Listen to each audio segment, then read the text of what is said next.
அனைவருக்கும் வணக்கம். கடகராசிக்காரர்களுக்கு முதன்மையான நல்ல செய்தி கிடைக்கும் நேரம் என்று சொல்லக்கூடிய வகையில் அடுத்த 7 நாட்கள் எப்படி அமைய போகிறது என்று பார்க்கும்போது, ராசியின் அதிபதியான சந்திரன் மற்றும் சுக்கிரன் ஆகிய இரு கிரகநிலைகள் உச்சம் பெற்று வலம் வரக்கூடிய அற்புதமான தருணமாக கடகராசிக்காரர்களுக்கு பிப்ரவரி 7 15 தேதி வரை அமைய போகிறது. எனவேதான் கடகராசிக்காரர்களுக்கு நிச்சயமாக நல்ல செய்தி கிடைக்கும் நேரம் என்று சொல்லக்கூடிய வகையில் மிக அற்புதமான வாய்ப்புகள் இந்த தருணத்தில் உண்டு. ஏனென்றால் லாபாதிபதியும் சுகாதிபதியுமாக இருக்கக்கூடிய சுக்கிரன் 9 உச்சம் பெற்றிருப்பதும், ராசியின் அதிபதியாக இருக்கக்கூடிய சந்திரன் லாபஸ்தானத்தில் ராசியின் ராஜ யோகாதிபதியான குருவுடன் இணைந்து உச்சம் பெற்றிருப்பதும், முழுமையாக குரு வக்ர நிவர்த்தி பெறுவதும், அஷ்டமத்திற்குள் சனி பொதுவாக ஆட்சி பலம் பெற்றிருக்கும் போது அவருடன் வித்யாகாரகரான புதன் மற்றும் சூரியன் போன்ற கிரகநிலைகள் இணைவதும் மிக சிறப்பான மாற்றத்தை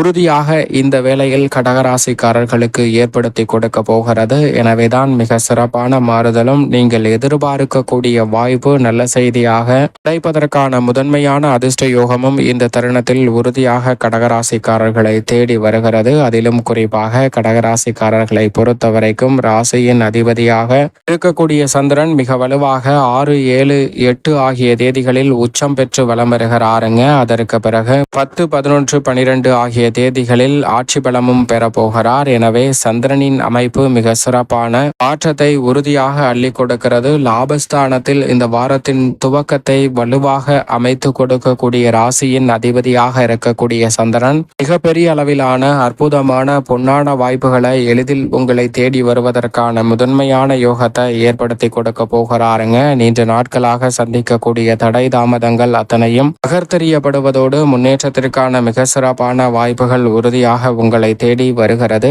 ஏனென்றால் அவர் மிக வலுவாக குருவுடனும் இணைந்து லாபஸ்தானத்தை வலு சேர்க்க போகிறார். ராசியின் உச்ச அதிபதியாக இருக்கக்கூடிய குரு பகவானும் முழுமையாக வக்ர நிவர்த்தி பெற்று பலம் பெற்று லாபஸ்தானத்தில் அமருகிறார். எனவே குரு மற்றும் ராசியின் அதிபதியான சந்திரன் ஆகிய இரு கிரகநிலைகளும் இணைவது கடகராசிக்காரர்களுக்கு ராஜ யோகாதிபதியும் ராசியின் அதிபதியும் இணைந்து லாபஸ்தானத்தை மிக வலுவுள்ளதாக மாற்றக்கூடிய தருணம் குரு சந்திர யோகம் நிறைவாக கிடைக்கக்கூடிய அற்புதமான தருணமாக அமைகிறது. எனவேதான் எந்த நிகழ்வை நீங்கள் எதிர்பார்த்து காத்திருந்தாலும் உறுதியாக அந்த நிகழ்வில் நல்ல செய்தி கிடைக்கும் நேரம் என்று சொல்லக்கூடிய வகையில் அற்புதமாக குரு பகவான் மற்றும் ராசியின் அதிபதியான சந்திரன் இந்த வாரத்தில் மிக சிறப்பாக கடகராசிக்காரர்களுக்கு மாற்றி கொடுக்க போகின்றன. அதிலும் குறிப்பாக இந்த வேளையில் லாபஸ்தானத்தில் குரு வக்ர நிவர்த்தி பெற்று பலம் பெறுவதோடு ராசியின் அதிபதியான சந்திரனுடனும் இணைந்து குரு சந்திர யோகத்தை அபரிவிதமாக அள்ளி கொடுப்பதால் வீண் விரய செலவுகள் கட்டுக்குள் வரும். கடன் சார்ந்த தொல்லைகள்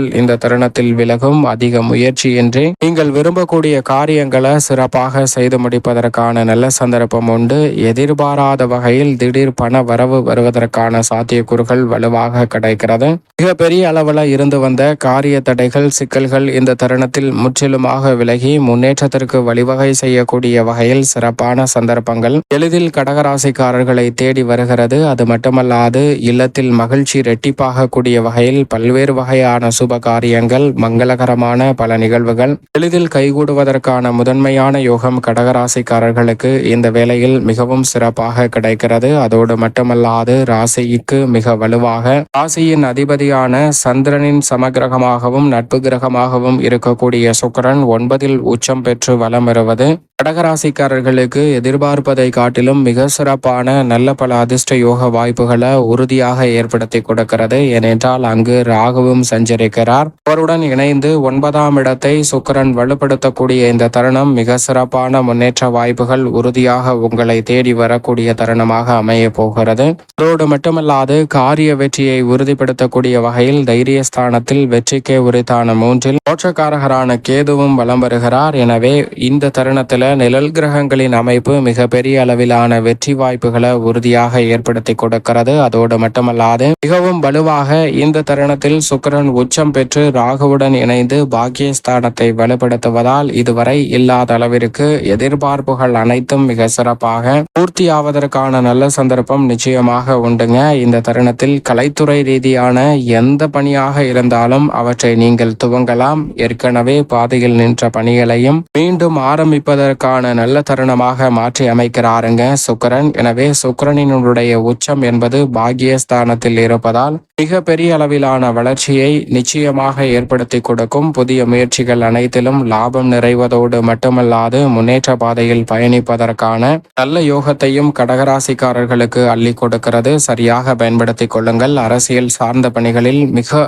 சாதுரியமாக இந்த தருணத்தை பயன்படுத்திக் கொள்வதற்கான நல்ல அற்புதமான யோகம் நிச்சயமாக கடகராசிக்காரர்களுக்கு கிடைக்கிறது என்பதை திட்டவட்டமாக சுக்கிரன், ராகு போன்ற கிரகநிலைகள் உறுதிப்படுத்துகின்றன. அதோடு மட்டுமல்லாது உங்கள் மீது இருக்கக்கூடிய வீண் பலிகள் நிச்சயமாக மாறும். நீங்கள் எதிர்பார்க்கக்கூடிய மக்கள் மீது வைத்திருக்கக்கூடிய அதீத நம்பிக்கை உங்களுடைய வளர்ச்சிக்கான முன்னேற்றத்திற்கான மிக சிறப்பான நல்ல சந்தர்ப்பத்தை உறுதியாக அள்ளி கொடுப்பதற்கான முதன்மையான அதிர்ஷ்ட யோகத்தை ஏற்படுத்தி கொடுக்க போகிறது. எனவே இந்த தருணத்தை சரியாக பயன்படுத்தி கொள்ளுங்கள் என்பதை திட்டவட்டமாக சுக்கிரனின் உச்சம் மற்றும் சந்திரனின் உச்சம் ஆகிய இரண்டும் உறுதிப்படுத்துகிறது. அதோடு மட்டுமல்லாது மிக வலுவாக சனி ஆட்சி பலம் பெற்று அஷ்டமத்தில் அமர்ந்திருக்கும் போது அவருடன் 13ஆம் தேதி முதல் அஷ்டமத்தில் நுழைகிறார். உஷ்ண கிரகமான சூரியன். ராசிக்கு சகாயமானவராக இருக்கக்கூடிய சூரியன் அஷ்டமத்திற்கு செல்வது சற்று சாதகமற்ற அமைப்பு என்று பார்க்கப்பட்டாலும் கூட அங்கு வித்யாகாரகரான புதனுடனும் சனியுடனும் இணைகிறார். பொதுவாக இந்த சனி மற்றும் சூரியனின் இணைவு சாதகமற்ற அமைப்பாக தான் பார்க்கப்படுகிறது. ஆனால் சனி அஷ்டமத்தில் வலுவாக ஆட்சி பலம் பெற்றிருக்கும் போது சூரியன் அவருடன் இணைவதால் சில பாதிப்புகள் உறுதியாக கடகராசிக்காரர்களுக்கு குறையும். ஆனால் அதே சமயம் இரு கிரகங்கள் அல்ல 3 கிரகநிலைகள் அஷ்டமஸ்தானத்தில் வலுவாக அமர்ந்திருக்கும் போது எதையும் அவசரம் காட்டக்கூடாது. நிதானமாகவும் பொறுமையாகவும் செய்வது நல்லது. குறிப்பாக உத்தியோக ரீதியான பணிகளில் அதிக கவனத்துடன் இந்த வேளையில் செயல்பட்டாக வேண்டும் என்பதை சனி, சூரியன் மற்றும் புதன் ஆகிய கிரகநிலைகள் உறுதிப்படுத்துகின்றன.